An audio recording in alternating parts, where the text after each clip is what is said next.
Welcome back to the Take Podcast, a member of the Royal Aquatic Network.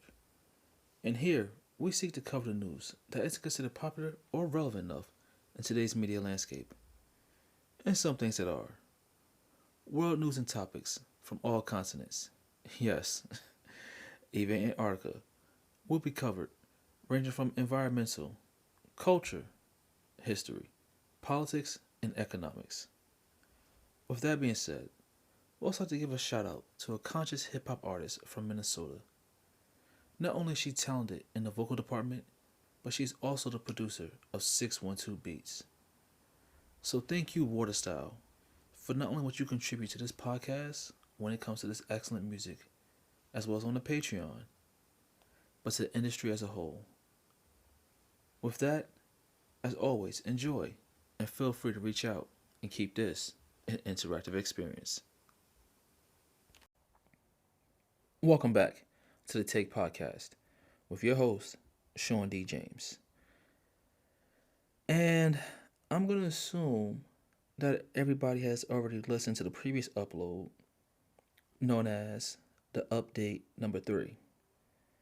And on that update, I gave a timeline for the remainder of 2023. And the first thing I basically covered was that these uploads will now be bi-weekly due to work schedule, training new hires, people getting let go. It's going to be a hectic summer, so it's going to be a little difficult. But you can also see from the title of this episode, Continental Wealthy. Who are they? Part 1 is going to be some research getting done on this here. So, yeah. This is actually going to be a 3-part series that I have coming up. And with that, I want to jump right into this because this is another one of those lengthy episodes. So, Continental Wealthy. Who are they? Everyone knows Elon Musk because of Tesla and most recently the acquisition of Twitter? Yeah, the little blue bird, the other social media outlet that everybody uses when you don't have access to Facebook or Instagram for random blackouts. Jeff Bezos, due to the number one e-commerce website, Amazon.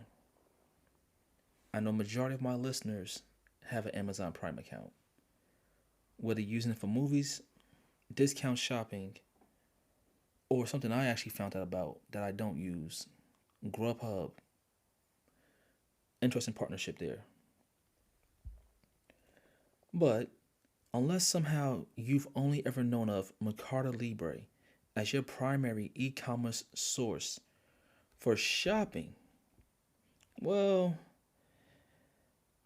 that would make sense if you lived in South America, as it is dominated in this region. Yeah, trust me, if you think Amazon share prices are getting up there, go look up Mercado Libre. And when you see the prices of that per share, you'll go, damn, I've never heard this, but I think I might want to invest in this company. Once again, this is not investment advice. I'm just letting you know when you look it up. I was like, oh, let me look at this. Damn, that's half my paycheck right there. What the fuck? Like, that is half my paycheck on a one share? Wow. Okay, I'm gonna leave that one alone. And who could forget about Bill Gates? I know I can't, seeing as he's consistently in the news, depend on your source of news, when it comes to the pandemic and his massive influence with governments and the World Health Organization. With this being said, the question is, who is the richest man in Africa?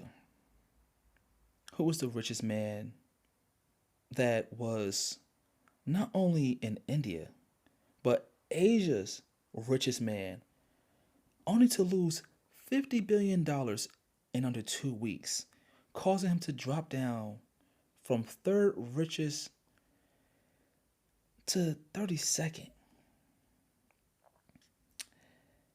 Now, you heard that right. $50 billion in under 2 weeks. You drop down from third to 32nd. Oh my God, that's a big drop in rankings. Well, yeah, that's a big drop. Can we just go back to the fact that it was $50 billion and you're still a billionaire? Yeah, part two is going to be an interesting one to cover. Just so you know, he will be the second person for this three-part series. How about the largest landowner in Australia? Now, this isn't a joke. She owns 9.2 million hectares, last I checked. And yes, hectares is real. 1 hectare is the equivalent of 2.47 acres.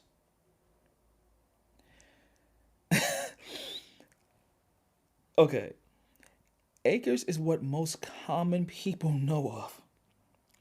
So to hear that one individual owns 1.3% of the Australian landmass is an understatement to say I was stunned.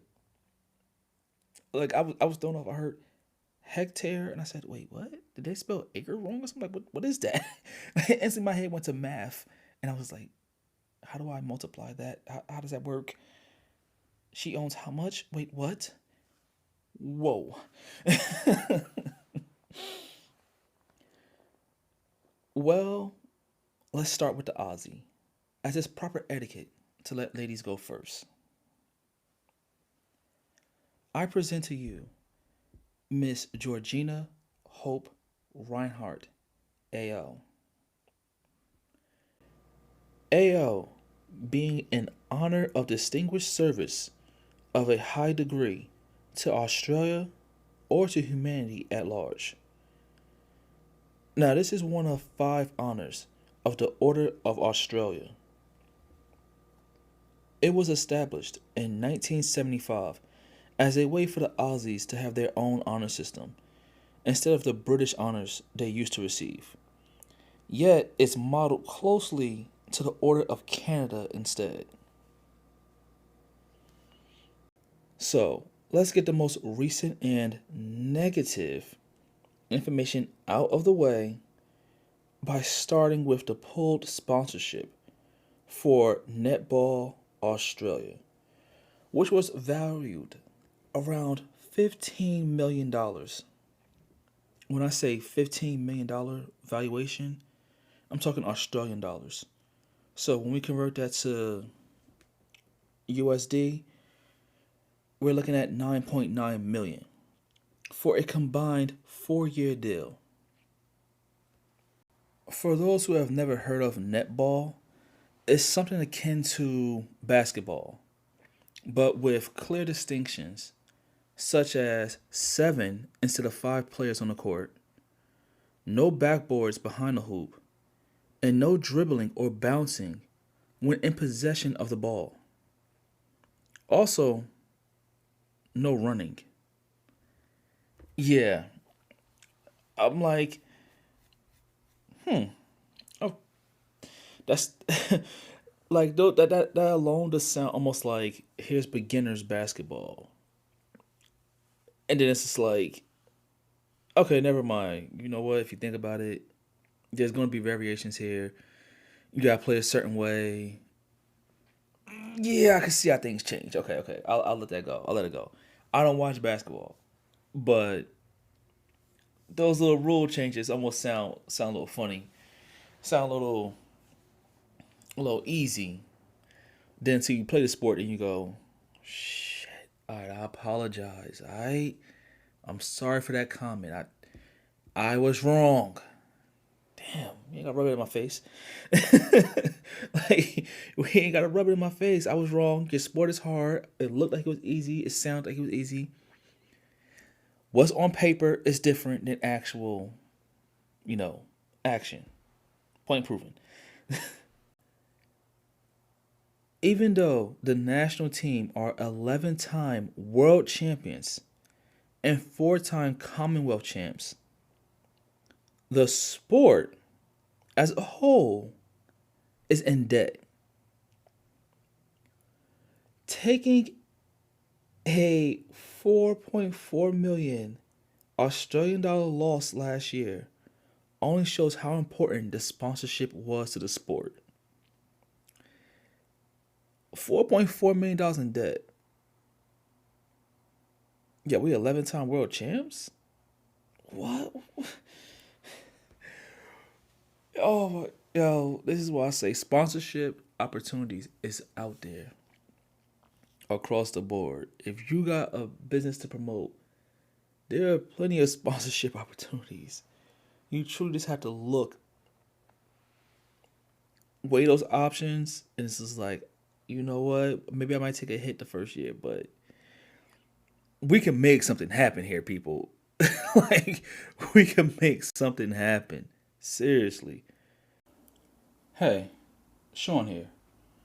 And I wanted to take this time to talk to you about our foundation that could use a little assistance. The Wales Rugby Academy is a foundation developed and run by former Ugandan women's national team player, Miss Fortunate Irakonda. She is providing children with the opportunity at a future through sports, teamwork, and leadership development. But like always, in the end, there's only but so much one person can get done on their own. So I'm asking you, take the time and click on the link in the description to see what the Wales Rugby Academy has to offer. Join the likes of York Rugby League Football Club in England, the European Rugby League, and yours truly, Sean D. James, in aiding communities with a brighter future. For more information about funding, potential partnerships, and sponsorships, Ms. Irakonda's information will be below. Thank you for your time, and now back to the show. The reasoning for pulling the sponsorship for Hancock Prospecting, the company Miss Reinhardt inherited after her father's death, and Roy Hill Mining Company, majority owned by Miss Reinhardt, was a reaction to the national team saying they stand as one after Danielle Wallman, an indigenous player and only the third in the history, stated that she felt uncomfortable wearing the sponsored attire due to racist comments made by Lang Hancock, the father of Gina Reinhardt, almost 40 years ago.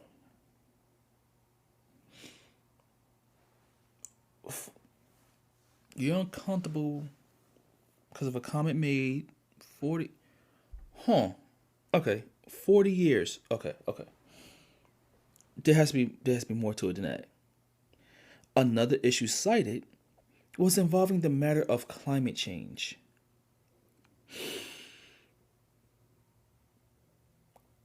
Climate change? Okay, so we're going with racist comments made by the founder of the company 40 years ago and climate change. Okay. So, I'm about to go like this. Okay. This is the Take Podcast. In the title, you see it right there every time you see the Take Podcast, but it says where facts and opinions matter. So that being said, let's start with the facts. Fact number 1.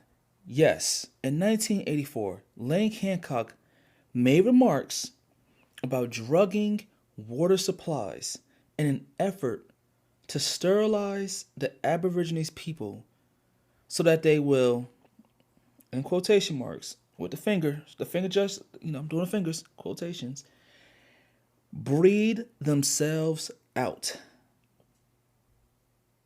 Yeah, yeah. He said you should drug the water supply so that it would sterilize them. And this way they could breed themselves out of existence. Wow. Damn. Okay. Okay. Fact two. Miss Reinhardt has never condemned her late father's remarks.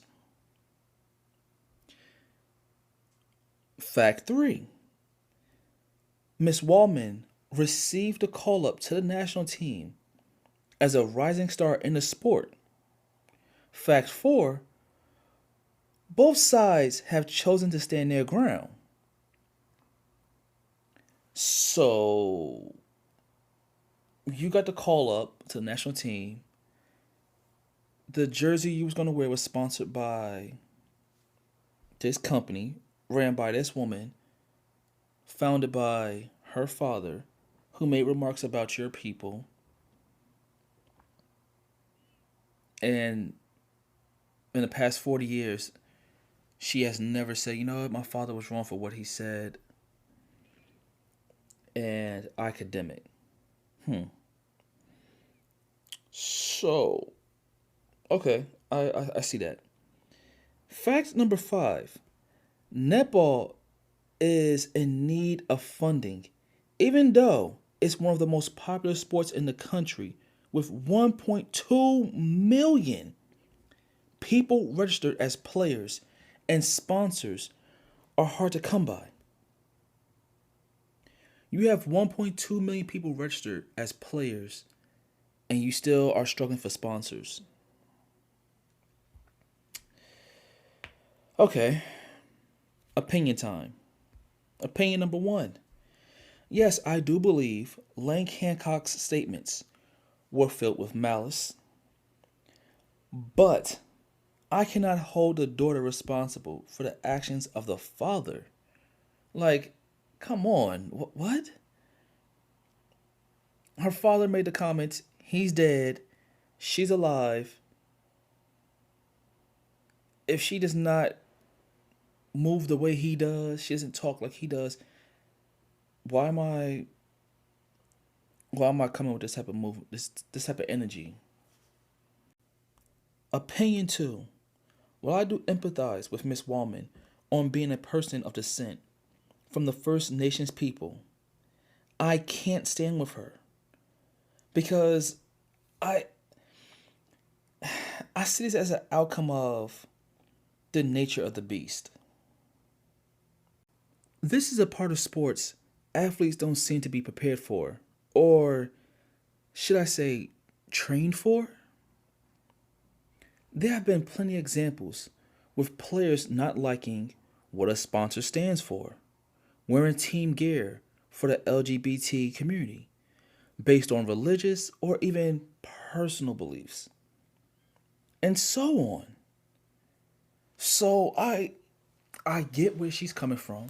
I empathize with it, but from that standpoint, I can't stand alongside her with that, and I would side with Ms. Reinhardt and the two companies in being like, hey, they got a problem. We pulling that sponsorship. I have to go with that. Let's take a closer look at Miss Gina Reinhardt's life. She was born in 1954, February 9th, in Perth, Western Australia. A brief stint at the University of Sydney was her next step after graduating from St. Hilda's Anglican School for Girls.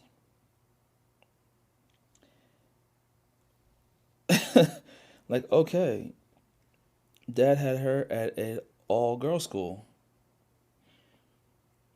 That to me sound like one of those, hey, focus. Focus on those books, no boys. Every time I hear somebody went to all girl school, I instantly think, Yeah, your parents is like, hey, you want them to focus on books? Send them to all girls school. Want to focus on books? Send them to all boys school. They'll be okay. I swear that's every time I think about that. But it appears that uni wasn't for her. So she dropped out to work for her father. Looks like she said, "Yeah, this isn't for me. I'm screwed as dad. I'm just gonna join the family business and just jump right in. Let's get it." Like school, I learned enough. I learned enough. I'm ready to get this actual hand on experience going. Thank you, dad. During this time, she met her first husband, Greg Milton, later changed to Greg Hayward, who was an English partner of her father and the father of her first two children. Son, born in 1976, John Hancock, name changed from John Hayward, and daughter, Bianca Reinhardt, in 1979. 1979 was also the year the couple separated and in 1981 finalized their divorce. Sounds like that was quite the time frame there. In 1983, Gina married her second husband, Harvard Law grad Frank Reinhardt, and father of her last two children, Hope Reinhardt Walker, born in 1986, and Genia Reinhardt, born in 1987. So from 79 to 83, that was some ups and downs and ups again time frame I see. Like, wow, quite the time period. It appears that this marriage was a better one than the first, but unfortunately didn't last long as Frank Reinhardt passed away in 1990. 2 years later, her father passed and left her a company that was in shambles, valued around $75 million. So, you just had two more kids in 86 and 87. In 1990, your second husband dies. In 92, your father dies and leaves you a company that's in horrible condition. Mm. Well, let's say she then took the proverbial bull by the horns and turned the company around. This turnaround brought her to the status of being the wealthiest person in Australia. Yeah, yeah. Pressure makes diamonds. Pressure makes diamonds. Like, damn. Two kids in 3 years. A divorce. 2 years after that. Remarried 2 years after that. Two more kids 4 years after that. 3 years later, the husband dies. 2 years later, the father dies. Like, oh, 76 to 92 was, I can't even say 76. I feel like it has to start from when Bianca, like in 79. Like, you separate in 79, things probably was rocky before then. But 79 is when y'all separated. Like, you have a second child and you separated. I want to say from 79 to 92. That was some turbulent times. To think, being a single mother of four at 38 years old, back-to-back deaths, and inheriting a company close to bankruptcy That has to be one hell of a full basket of responsibilities and emotions. Man, 38 with 4 kids and a company hitting bankruptcy. I'm be honest, the bankruptcy is the only thing that's the difference maker. If you compare it to a lot of women nowadays out here, be out here struggling with the two. You hitting four, and it's not even like, oh, I got baby daddy here, the baby father here, and this marriage fell. It's like, no, I literally had 2 marriages. One fell apart, and then I'm a widow. It's like, oh, okay, that we changed the statistics a little bit here. You're in a different category now. But it's like, oh, and I also inherited a bankrupt company. Oh, okay, I'm just gonna sip this tea right quick. Wow. Yeah. Well, let's see what you can do with life. What, you about to have some lemonade, or some less sugar in there, sweeten the lifestyle for yourself? What do I do here? Like, how we about to make this work? Well, she made it work. Hitting her first billion by 2006 was a nice milestone, but not the end of her journey. The thing is, she's not only a mining magnate and the owner of the country's largest privately held company, but she also jumped into the field of agriculture. Not only is she under the land, but she's also working it from above as the nation's second largest cattle producer. This helped her along with her voyage into the dairy products, along with being the biggest non governmental donor to four. Yeah, one, two, three, four. Uno, dos, tres, cuatro. And I'm gonna stop there. I can't get into the language. I got the English and Spanish. French was 1 year in school. Barely remember any of it. But I do repeat, the biggest non-governmental donor to 4 Australian Olympic teams that has gained her the status of AO. Yeah, that medal of honor she got from the Order of Australia. Yeah, that philanthropy, being a donor. Yeah, she backs her country. There's one thing I could say from doing the research about her. This woman cares about her country. She's like, yo, we gotta be center stage at all times. When it comes to the representation of Australia in the sporting world, she has shown immense passion. For nearly 12 years, she has backed Australian swimming. Some even saying that she saved it.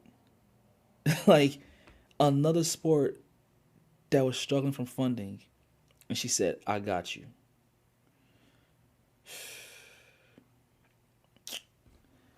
I mean, wow. Being labeled the matriarch of the Australian Olympic team isn't that far-fetched. I mean, you got the label of being the matriarch of the Australian Olympic team. Okay. An estimated 5 to 10 million annually has been pledged to the AOC. No, I'm not talking about Alexandria Ocasio-Cortez and the Democratic Party in the U.S., but the Australian Olympic Committee. And as such, it's their biggest donation. So that 5 to 10 is in Australian dollars. So let's say let's just push it to the max, 10 million annually. It's what she pledges. Phew. Talk about money. Talk about funding. Boy, I don't care what nobody say. That money come in, there better be some big reasons why you're not taking it.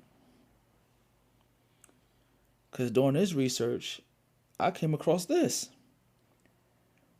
Around 120 swimmers are said to receive a yearly payment of up to $40,000.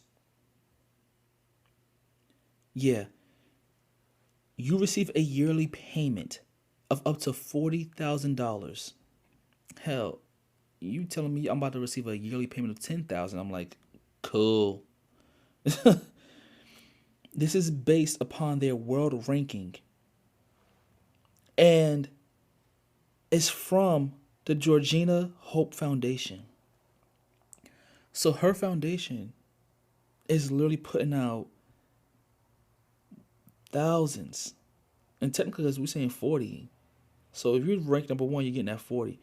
So this is hundreds of thousands of dollars yearly is being put to 120 swimmers. Oh man.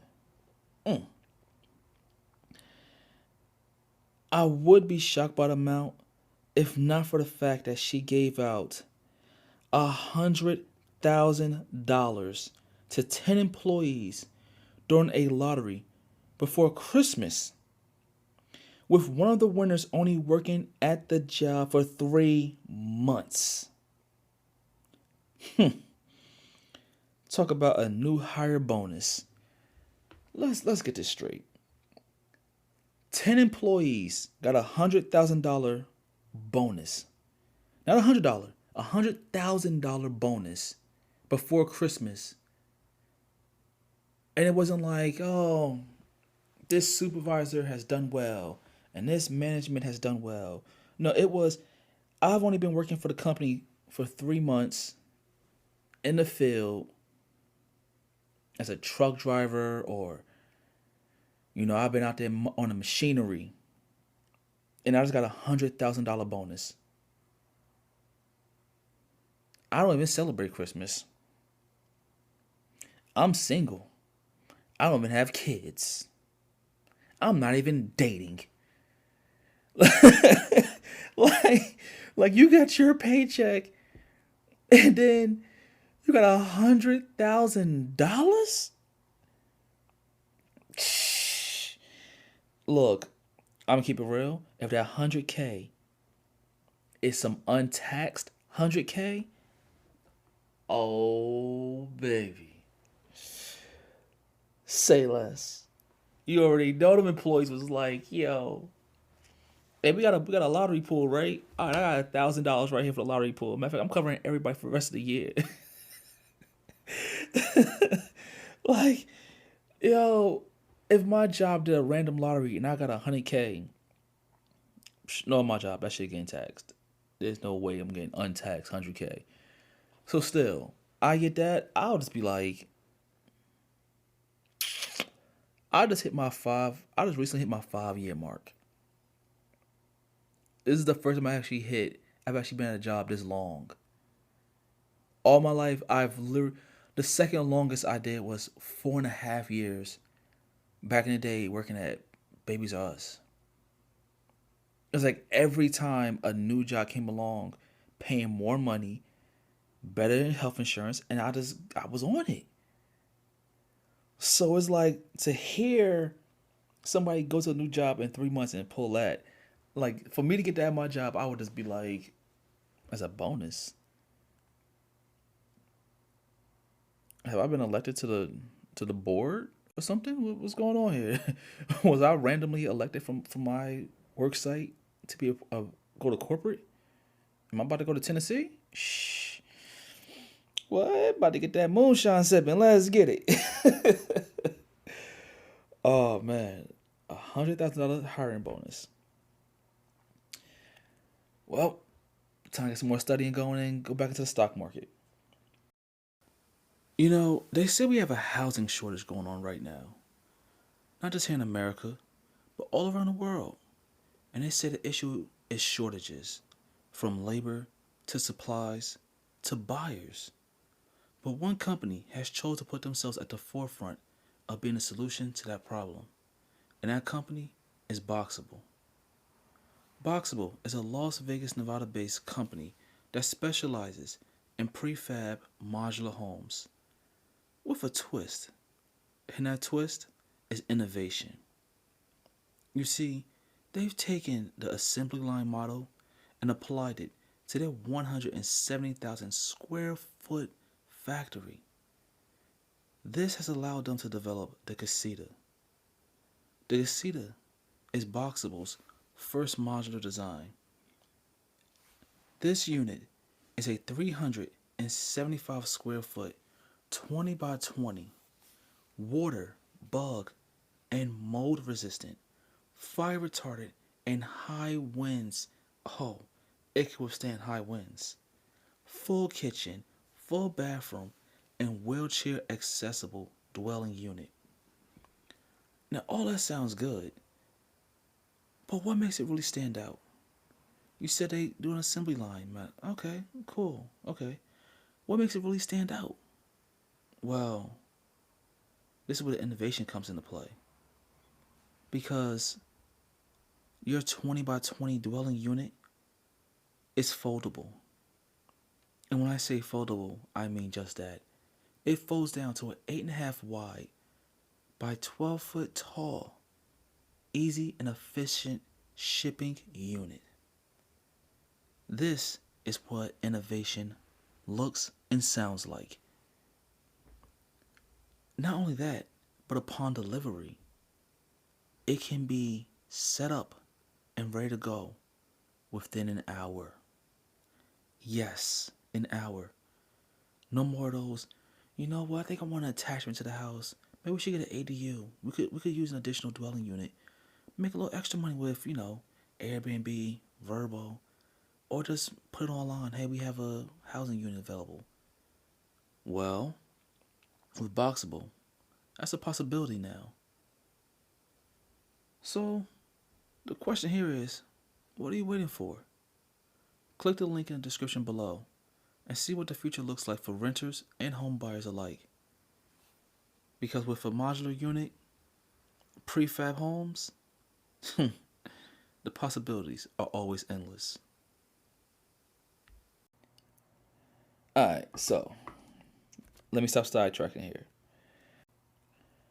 So this means that the 2024 Summer Olympics in Paris and the 2026 Milan Cortina Winter Olympics will be sponsored by Hancock Prospecting, along with youth teams in the 2024 and 2026 Youth Olympic Games in Guangdong and Dakar, respectively, along with this year's Pacific Games.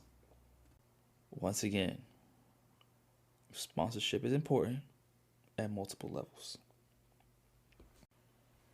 Other philanthropic activities of Ms. Reinhardt includes donations to charities and nonprofits like Madala Limited via the Roy Hill Community Foundation. It's individuals like Clinton Wolf, an indigenous businessman and a director at Madala, Country Liberal Party Senator Jacinta Price, and Zach Kirkup, the former West Australian Liberal Party leader, who came to the defense of their fellow Aussie when a netball incident took place. Senator Jacinta Price had this to say: "It's absolutely ridiculous that there's this notion that it's okay nowadays to judge individuals on a basis of what somebody who they're related to did or said. You made your bed, you lie in it." These are the words she had for Australian netball on a Facebook post. In the end, this is a reminder of doing your due diligence and having clear understanding with all parties involved. We're conducting business. When you don't do that, what happens? Now you got lawsuits. Now you got boardroom disputes. Now somebody feels hurt about something. Now people not performing as they should. Why? Because all parties were not at the table and there was not no clear whatsoever understanding. And then you end up with situations like this. Negative publicity. And I don't care. That statement of all publicity is good publicity.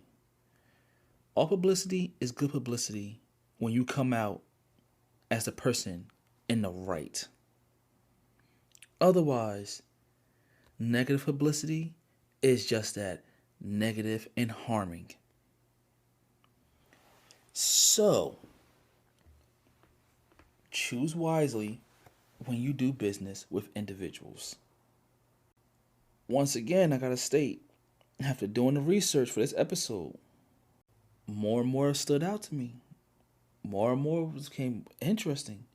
And one person in particular stood out to me, and that was former West Australia Liberal Party leader Zach Kirkup.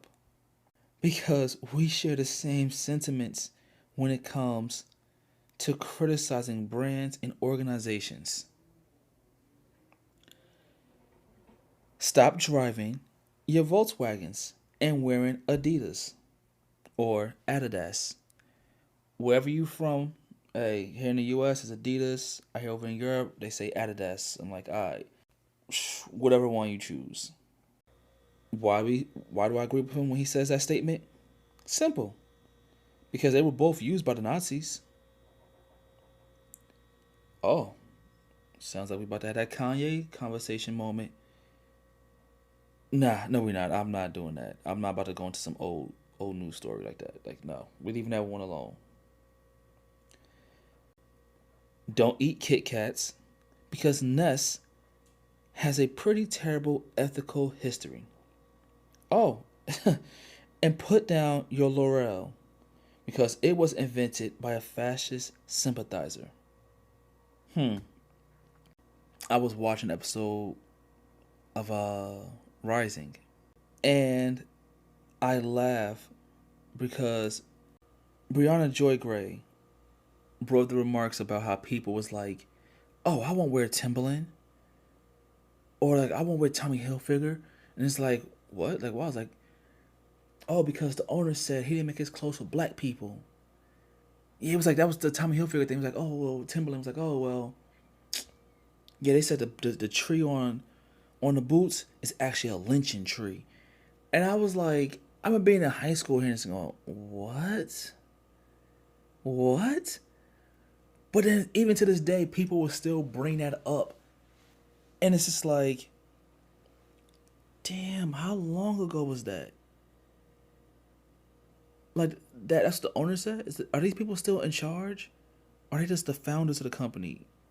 And the people that run it have changed the image of the company and done better than the person that found the company. Like, like if you really want to start acting like this holier than thou type of thing, can we at least acknowledge what's actually wrong here? Because when you take a look at what company is a part of, a much bigger chain of companies that form a conglomerate, you soon realize how much of a change is needed to be true to your words and self. So, for me, once again, I empathize with Miss Wallman, but at the end of the day, you are a netball player for the Australian national team. If another sponsor comes along and I saw those rumors about it being a gambling sponsor. Oh, yeah, gambling sponsor is so much better than a mining company. Okay. At the end of the day, once again, you're still a netball player for Australia. So if sponsorship is gonna be bad, what happens when the team you play for domestically gets a new sponsor and it's not something you agree with? Then what? They say climate change is an issue, and they all stand as one.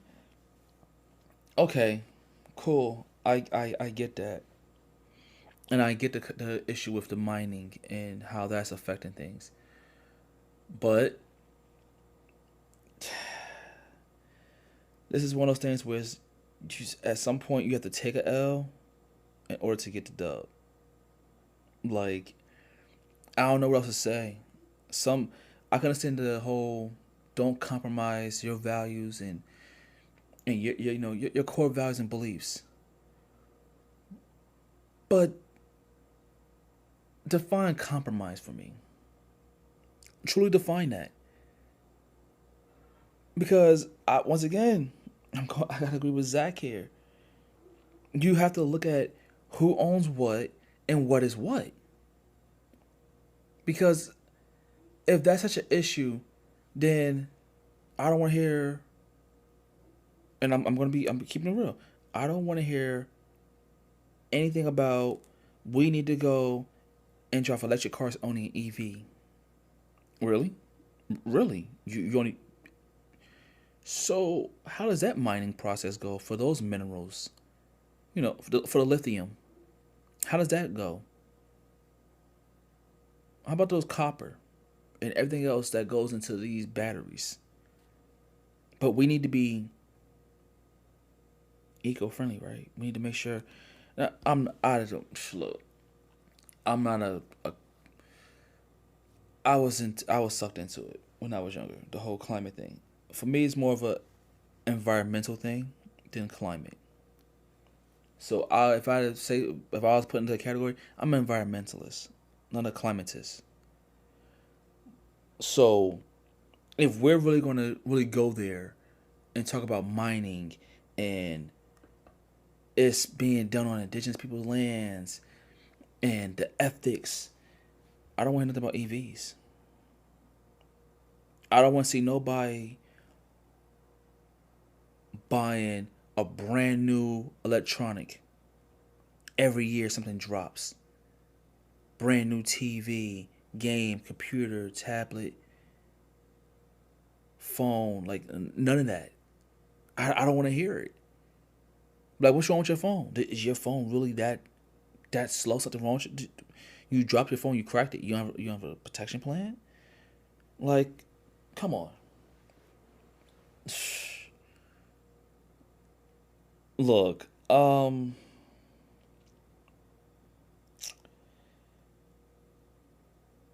in all, from the research and anything I've read and seen here, you can talk all the trash you want. You can talk all the trash you want about millionaires and 100 millionaires to the billionaires.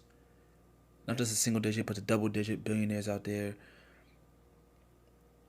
But that is a reason why I'm doing this. That's the reason why I'm covering this topic of Continental Wealthy.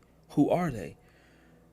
Because too many people want to talk about how billionaires are the ones destroying everything, and here in the U.S. they need to pay their fair tax. I'm keeping it real. You can talk. You can talk all that shit all you fucking please. But I'm telling you right now, 70, I want to say 72 to 78% of all these people that are protesting this and protesting that, you break them off. Don't give them a single digit. You gotta give them a double digit. And don't put it in the teens. If you're gonna put it, give them like 18 million at the lowest, 18. Throw them 30 mil, between 18 and 30 million, and then tell them, oh, there's gonna be a tax. So you know it's an inheritance tax, and then the federal state tax and city tax. Like, hit them with random taxes and then tell them, that 30 million, that 30 million brings you down to 18. And they go, I'm cool with that. Oh, but you also got to turn around and pay your fair share tax. That fair share tax statement will piss them off. I'm telling you. You turn around and have a random person tell them like, oh, these couple of these billionaires died, and they had made a deal that this money's gonna be inherited by these people and this and that. People will lose their minds.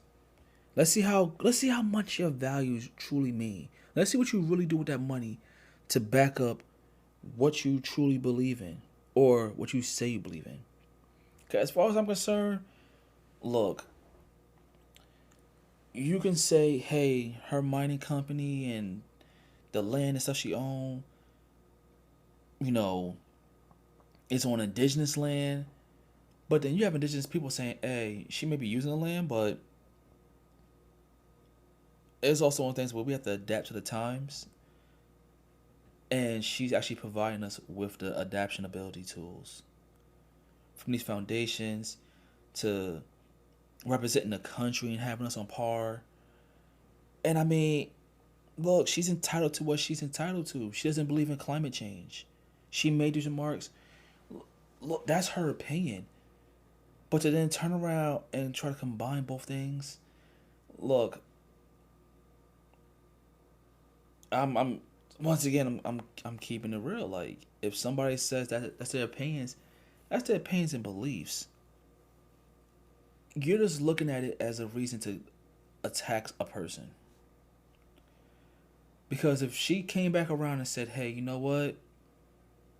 Instead of Hancock prospecting being on the jerseys, how about my foundation? How about we just do that? How about my foundation is the shirt sponsor instead? Would y'all feel comfortable with that? And they go, well, I don't know. She's like, and I feel like I should just make an amends. So I'm also gonna put the sponsorship now at 30 million. Instead of 15, it's gonna be 30.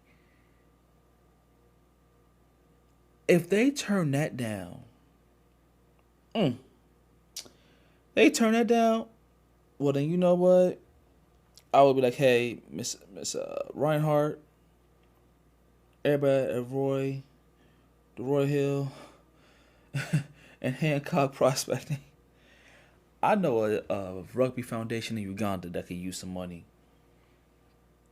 Like we're working on the 2,500 right now. We're not talking about millions. We're talking about trying to get 2,500 together. We're talking about working to get 2,500 together, and then let's take it further than that. 15 million. You done set up structures, foundations, and built some 5,000 seater stadiums for youth academies. We talk about some expansion and growth here for the next decade. So yeah,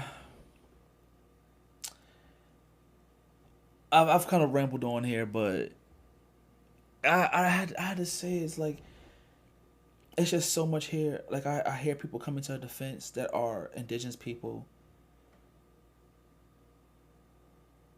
I know there's issues between her and her children, and with the trust, the estate that the father left, and the money and this and that, to this netball thing. But at the end of the day, yeah, she's a billionaire. Yeah, she's a businesswoman.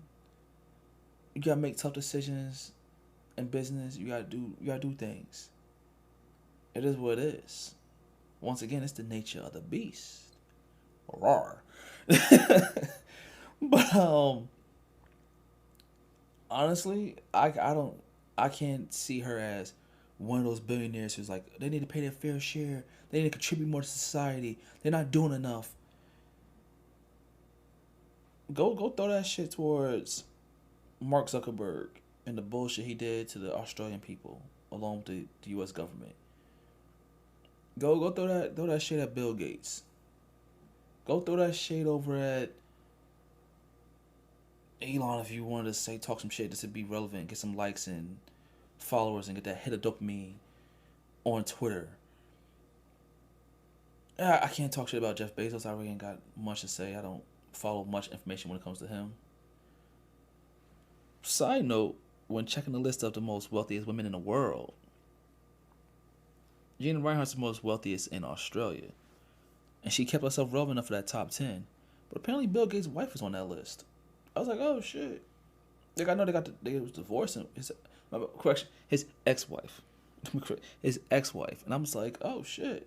Word? She on that list? That list, you see those lists, it's like old people. It was nice to see somebody that looked a little bit young on that list. It was like you see some youngins. Like, oh, okay. Got some people that's not in their 60s and 70s. Got somebody's young up there.